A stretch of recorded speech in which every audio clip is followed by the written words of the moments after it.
Danby is a high school senior on the verge of her university entrance exams, and her biggest weakness is math. She constantly dozes off during math class, which pushes her teacher past his limit. One day, he calls her to the board in front of everyone, and she can't solve a single problem. He scolds her harshly while the whole class watches. Back home, instead of cracking open her books, she zones out on her phone and loses herself in music. Her mother watches her with barely concealed frustration and points out that if Danby put even half the energy she spends memorizing song lyrics into solving equations, she'd be unstoppable. Her mom laughs and says she probably inherited her math struggles from her father, who is just as hopeless, and warns her that no university will open its doors to her at this rate. What truly drives Danby out of the room, though, is when her mother switches the television to one of those historical dramas she's obsessed with. Danby rolls her eyes and escapes to her best friend's house instead. Her friend pulls no punches either, reminding her bluntly that this exam is her final shot at getting into college. Fail now, and she's looking at a future with no direction and no options. The following morning, Danby oversleeps and rushes out the door, already running behind for the most important exam of her life. Her mother calls after her with words of encouragement, urging her to do her best so she can secure a place at a good school. Danby is a bundle of nerves, particularly dreading the math section, so she tries to squeeze in some last-minute studying on the bus ride to the exam center. She jumps off the bus and breaks into a sprint, only to realize she left her umbrella behind. As she draws closer to the exam building, dread washes over her completely. She isn't prepared, and she knows it. Panic sets in, and the idea of running away starts to feel more appealing than walking into that hall and failing in front of everyone. She ends up sitting outside in the pouring rain, heart heavy, quietly wishing she could simply vanish from her own life. Rain pools into a shallow puddle in front of her. She edges closer to it, and then something completely inexplicable happens. A crowd of people dressed in strange, unfamiliar clothing appears nearby, all gathered together and praying desperately for rain. They speak of a drought that has lasted 3 full years, claiming people are dying because of it. Before Danby can make sense of any of it, she stumbles into the puddle and begins sinking as though it's bottomless. Rather than drowning, however, she bursts back up to the surface, in the exact same spot but in an entirely different world. Disoriented and bewildered, she looks around and starts asking the people nearby if they're shooting a historical drama or something. The king, witnessing her bizarre behavior, reacts with genuine terror and demands to know whether she is some kind of demon. Danby nervously blurts out that she's just a high school student, but the phrase, entirely foreign to everyone around her, sounds exactly like a mysterious incantation, which sends the crowd into even greater panic. Guards immediately close in around her with swords drawn. The moment she registers that the blades are real, instinct takes over, and she improvises wildly, announcing that she knows exactly why she has been sent here, and dramatically calls upon the heavens to bring rain. The crowd takes her words as a sacred prayer and begins repeating them reverently, and in that moment of distraction, Danby slips away and runs until she stumbles upon a storehouse filled with ceremonial robes. She disguises herself as one of the temple priests and manages to blend into a royal gathering. During the assembly, the king makes a bold declaration: the kingdom must move away from superstition and embrace science and mathematics to solve its problems. The chief priest immediately pushes back, dismissing mathematics as nothing more than another form of superstition and insisting that no one can understand nature through equations. He argues that the heavens themselves are furious with the king, and that the only true remedy for the drought is for the king to perform a sacred ritual alongside the queen. Danby quietly slips out of the meeting to search for her phone, but she gets caught again. As she waits for the king to appear, she begins calculating that her best escape route is simply to wait for rain and then return home. The king completely shatters that plan by informing her that it has not rained in 3 years. On top of that, he makes clear that he finds her presence deeply suspicious and orders her execution on the spot. Danby begs him to wait, frantically explaining that she is a student from the future who ended up there entirely by accident. She tries to prove herself by claiming extensive knowledge of history, but when that fails to impress him, she quickly adds that she is also exceptionally gifted at mathematics. Intrigued despite himself, the king suspends the execution order and demands proof. He presents her with a problem based on the Pythagorean theorem. At first she's thrown off by the archaic way it's written and says she can't follow it, but the moment she recognizes what it is, she solves it without breaking a sweat. The king is astonished, noting that his finest scholars typically need 3 full days to work through a problem like that. From that point forward, everyone in the palace begins addressing Danby as Gozum, a male scholar. The king assigns her a mission: teach mathematics to the people of the kingdom. If she succeeds, he will allow her to return home. The first student he assigns her, however, turns out to be himself, and to her absolute shock, he cannot even count. She takes a deep breath, and begins from the very beginning, walking him through numbers, then addition and subtraction, gradually working up to multiplication. Together, they prepare for an upcoming mathematics competition against a rival city.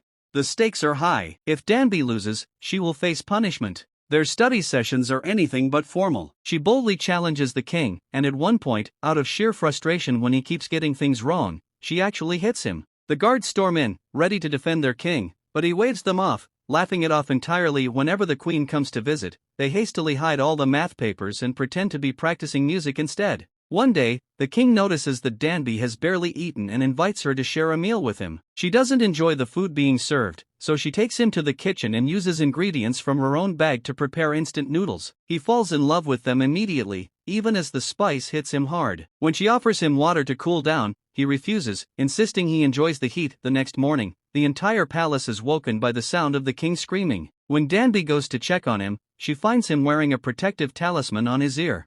Convinced she has cast a curse on him, she rolls her eyes and explains plainly that it was nothing more than instant noodles and that his stomach simply wasn't prepared for the chili. He then asks her quite genuinely what a stomach even is. So she sits down and walks him through human anatomy: the stomach, the intestines, the heart, explaining that if he places his hand on his chest, he will feel it beating. He tries it and says he feels nothing. She smiles and tells him that one day when he is with someone he truly loves, he will feel it without even trying. Deeply impressed by the breadth of her knowledge, the king begins to see her as an extraordinary scholar and expands her role, asking her to teach not just him, but all of the royal scholars of Joseon, covering everything from science to agriculture. One evening, he offers her a tangerine as a gesture of generosity, and she takes it and casually says thanks without any ceremony. This offends him greatly. He tells her she should have set that fruit aside and honored it for at least 3 days before eating it. She laughs and tells him he's being dramatic over a piece of fruit. On another day, the two of them go out to play ball in the palace courtyard, and she manages to get him running freely for the first time in years. The following day, the king meets with his intended bride and is informed that a special love potion will be slipped into his stew that night, after which they are to be married without delay. However, fate intervenes. That bowl ends up in Danby's hands instead. She begins behaving strangely, drifting in and out of a dreamy haze, and eventually falls asleep right there in the palace. When she wakes up, she is mortified and keeps apologizing to the king, who simply tells her that nothing happened and that she should forget about it. They take a walk outside together, and the king tells her that if she completes her mission successfully, she will be awarded a high rank on the royal council and even gifted a royal horse. She shakes her head and tells him she wants none of it. The moment it rains, she is going back to her own world. The king pauses, then tells her that from now on, she should stop treating him like royalty. They are equals, man to man. But the very next day, disaster strikes. Danby is arrested and accused of disrespecting the king. She is bound and restrained. With punishment imminent, the king steps in and makes the case to the priests that this young scholar carries knowledge of immense value to the kingdom. One of the priests seizes on this and proposes a gosim will be given 2 weeks, and if no rain falls within that time, the execution proceeds. Danby refuses to give in. She throws herself into studying, running calculations relentlessly, and together with the palace musician, she constructs a rainfall gauge to measure precipitation. Then, without any warning, the sky opens up and rain comes pouring down. Danby is overwhelmed with joy, but the king suddenly remembers her promise that she would leave the moment it rained. He rushes to the house where she has been staying and finds her there in front of the rain gauge, crying with a mixture of relief and emotion. He tells her urgently that she needs to escape immediately, that he has already arranged everything. A ship bound for Ming is ready and waiting. But she shakes her head and tells him that she has spent her entire life running away from things, and that ending up in Joseon in the first place was the direct result of her trying to escape her own world. At that very moment, the palace musician arrives. He has secretly been working alongside the high priest, who has ordered him to eliminate the scholar. The musician had become convinced that if Danby truly came from the future, she represents a dangerous threat that cannot be allowed to continue. He takes Danby and puts her on a horse and they gallop hard through the forest until they reach a secluded spot. And there the musician admits that he has known for some time that she is actually a girl, but assures her that her secret is safe with him. She explains that it was never her intention to deceive anyone. The position she was offered was designated for a male scholar, and she had no other choice but to take it. Meanwhile, back in the palace, the high priest is pressing the king hard to erase everything Danby has introduced. It's especially the new written language she has been developing, and to return the kingdom to the safety of established tradition. The king cannot bring himself to accept this. He mounts a horse and rides out to find her. Back in the forest, royal guards finally catch up to Danby and the musician. The musician stands his ground and holds them off, buying her time to escape.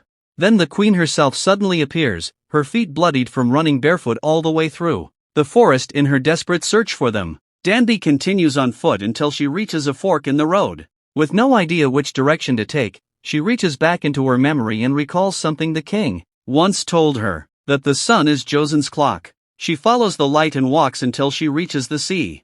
And there, already waiting for her on the shore, is the king. That night they sit side by side beneath an open sky filled with stars. Danby tells him that in the future the sky is so polluted with light that people can only see the very brightest stars anymore. He listens and then says something quietly profound, that right now the only stars she is seeing are the ones she has chosen to look for. But if she truly stops and pays attention, more will begin to appear. Those stars were always there, he says. They only become visible when someone decides to really see them. The eyes, he tells her, see what the heart already wants. After a long and quiet pause, the king admits that he is in love with her. He speaks of his dream to create a new written language, simpler and more accessible, so that ordinary people, not just scholars and nobles, can learn to read and write. Danby pauses and pulls some money from her bag, the currency of her own time, and notices his face printed on it. In that instant she understands with complete certainty that he will succeed, that everything he is working toward will actually come to pass. When the king returns to the palace, he announces that salaries will be introduced for those who serve the people faithfully. Surprisingly, the high priest agrees in principle, suggesting that those who genuinely benefit the people deserve to be compensated. He even raises Gozum's name as an example, but the rest of the court refuses to accept it. They call for Gozum to be banished or put to death. Even so, Danby continues teaching the king in secret, covering mathematics, written language and critical reasoning, all without the priest's knowledge. One afternoon, while wandering through the palace, she discovers the queen hiding in a corner, eating in secret. The queen has been forbidden from consuming too much food in order to maintain her appearance. Danby offers her a cup of instant noodles and the queen accepts. As they eat together, a genuine friendship begins to form between them. A few days later, the queen approaches the king and reveals that she already knows everything and that she has shared this information with the queen mother as well, because Danby had originally been designated as one of the king's concubines. Suddenly, Danby finds herself being swept up in a flurry of palace preparations. She doesn't understand. Maids are dressing her and applying elaborate makeup to her face. The full picture only becomes clear when she realizes she is being prepared to spend the midday hours with the king and formally become his first woman. The moment the realization hits her, she bolts. One of the head maids rushes to inform the king that she has fled on her way to the palace. He goes looking for her and eventually tracks her down, taking her firmly by the arm and pulling her into a room. Danby protests loudly, reminding him that he promised they would remain just friends and that she's only 19 years old. The king responds with wry amusement, telling her that 19 means she has at least 3 years of adulthood behind her, that he has known for a while she is a girl and has never once overstepped, and that she simply needs to remain in the palace for the night because everyone is watching. He promises he won't harm her, and then confides that his mother is extraordinarily stubborn and nearly impossible to reason with. The next morning, Danby seeks out the musician, and he asks her directly whether she is truly certain she wants to return to the future. She doesn't answer. She is torn in a way she can't easily articulate, her heart full of conflict, and she simply walks away and sits alone with her thoughts. After a while, the queen comes to tell her that someone is waiting to see her. Danby walks into the palace and comes face to face with the queen mother, who looks exactly like her mother. That evening, she goes to observe the new astronomical system that she played a direct role in creating. A system that will allow the kingdom to track the passage of days and months with far greater accuracy. The king then leads her to see something else he has been working on. In a brand new alphabet consisting of 28 letters, carefully designed to make reading and writing accessible to everyone in Joseon, regardless of background or status. He walks her to the center of the great hall and asks her to sit in the ceremonial chair. He then places the royal hairpin in her hair, a gesture that symbolizes marriage, and asks her to remain with him forever. Danby dissolves into tears and tells him she cannot. She made a promise to herself that she would return once the rain came. Her mother is waiting for her. Trusting that she will come back, the king gently offers a compromise. Go to her, see her, and then come back and build a life here together. Danby refuses again. The king's patience finally breaks, and he snaps at her, telling her she is right, that the future is certainly better than a Joseon filled with hardship and disease, and that she should do whatever she wants. Then he walks away, his heart shattered. Danby stands alone in the hall, motionless, and then someone strikes her on the head from behind, and she loses consciousness. She is stabbed with a sword, and the building is set ablaze around her. When news of what has happened reaches the king, he rushes back into the burning structure without hesitation and pulls her out through the flames. The following day, he summons his assistant and informs him that an ancient text has gone missing. He confronts the high priest directly, seizing the man's hand and asking coldly whether no one ever taught him to cover his tracks after committing a crime. He then turns to Danby and asks whether the voice she heard belongs to the man in front of them. She confirms that it does. It is then discovered that a book in her bag absorbed the impact of the blade and prevented the wound from being fatal. The king, burning with anger, confronts the priest, telling him that he knew what this person meant to him, demanding to know how he could do such a thing. The priest responds without remorse, stating coldly that if the new written language is allowed to spread, ordinary people will begin to think independently. And that kind of freedom will create chaos and ultimately destroy the kingdom. He is not afraid of death, he says. He is afraid of the disorder that will corrupt everything that comes after. The king replies with quiet resolve that no matter what anyone does to stop it, he will build this system of writing for the people of Joseon because he wants to be a leader who makes the dreams of common people possible. Why, he asks, should anyone fear a future they won't be? Overcome with despair, he dropped to his knees and pleaded, "Please, execute me. Let this end." Not long afterward, the sky grew darker, gray clouds gathered overhead, and a gentle rain began to fall. Knowing her time in that world was coming to an end, Dany walked through the palace one final time, saying farewell to the friends she had made along the way. The king asked if he could accompany her as far as possible before she left. Together, they walked side by side until they reached the seashore. There, Dany stepped into the same pond that had once transported her to this strange place. Without hesitation, she allowed herself to sink beneath the water, just as she had before. A few moments later, she resurfaced and found herself back in her own world. Looking around in disbelief, she realized that almost no time had passed. Only a few seconds seemed to have gone by since her disappearance. The entrance exam was still beginning, and she still had a chance. She immediately sprinted toward the examination hall. When she arrived, she saw her teacher waiting nearby. The test had only just started. Rushing to her seat, she quickly settled in and began taking the exam. Later that day, she returned home. Her mother was waiting for her, and the moment Dany saw her, she ran forward and embraced her tightly. The experiences she had gone through had transformed her completely. Her outlook on life, her attitude, and the way she viewed the people around her had all changed. She now appreciated her loved ones and the ordinary moments of life far more deeply than before. As the months passed, Dany continued living with this new perspective. Then one day, as she was leaving school, dark clouds appeared overhead and rain began falling once again. While she stood there, someone suddenly held an umbrella above her. She looked up and froze. The face before her seemed incredibly familiar. The young man looked exactly like the king from Joseon. However, instead of revealing who he was, he simply smiled and said, "We met a long time ago on a bus. You dropped your umbrella." The story ends there, leaving the audience to wonder whether it was truly the king, a coincidence, or something even more mysterious. The final scene suggests that their connection may have transcended time itself, offering a quiet and hopeful conclusion to Dany's extraordinary journey. If you enjoyed the video, don't forget to like, subscribe, and turn on the bell icon. I'll see you in the next one. Thank you for watching.